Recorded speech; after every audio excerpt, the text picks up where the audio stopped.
श्री श्री शनिश्चर महाप्रभुंक एकादश वार्षिक उत्सव और विश्व शांति महायज्ञ ढेंकानाल सहर स्थानीय स्टेशन बजार बड़ जोराठारे थिबा श्री श्री शनिश्चर महाप्रभुंक एकादश वार्षिक उत्सव और विश्व शांति महायज्ञ उपलक्षे अंकुरारोपण और कलश यात्रा अनुष्ठित हो जाइछि।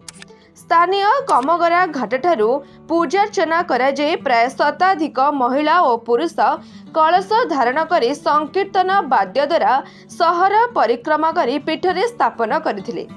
परे अधिवास पूजा अनुष्ठित होइथिला।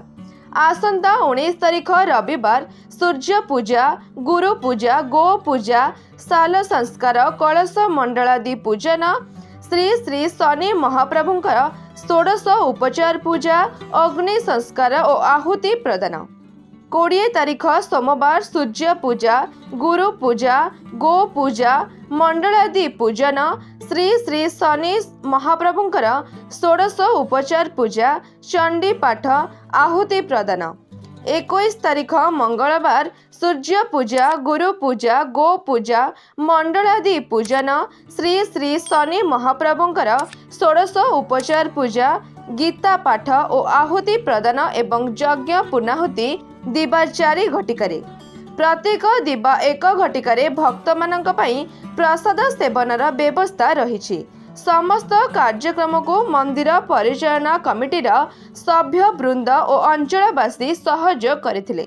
ढेंकानाल शुभम पाणी को रिपोर्ट, RM न्यूज 8। जय शनिदेव, जय श्री शनिदेवाय नमः, शनिश्चराय नमः। आम स्टेशन बजार बरजड़ा स्थित शनि मंदिर आज 10 वर्ष पारी 11तम वार्षिक उत्सव पालन होती। आज हूँ तार प्रथम दिन जहाँकि कलश दिवस, कलश यात्रा, अधिवास, अंकुरारोपण आउ अन्य सबू पूजारंभर यथा नीति चली जोगाड़। आज 18 तारिख 19 तारिख ठार काली यज्ञ सूर्य पूजा यज्ञ आरंभ हम।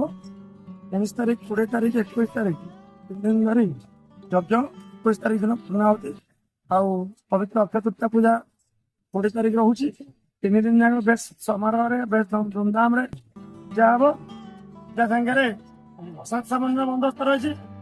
दिन को प्राय 3 दिन भितर प्रथम दिन आरंभ कर शेष दिन पर्यंत प्रत्येक दिन 4 ରୁ 5 हजार भक्त मान प्रसाद बंदोबस्त रही।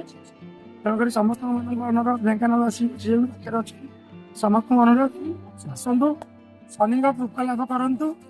जय शनिदेव।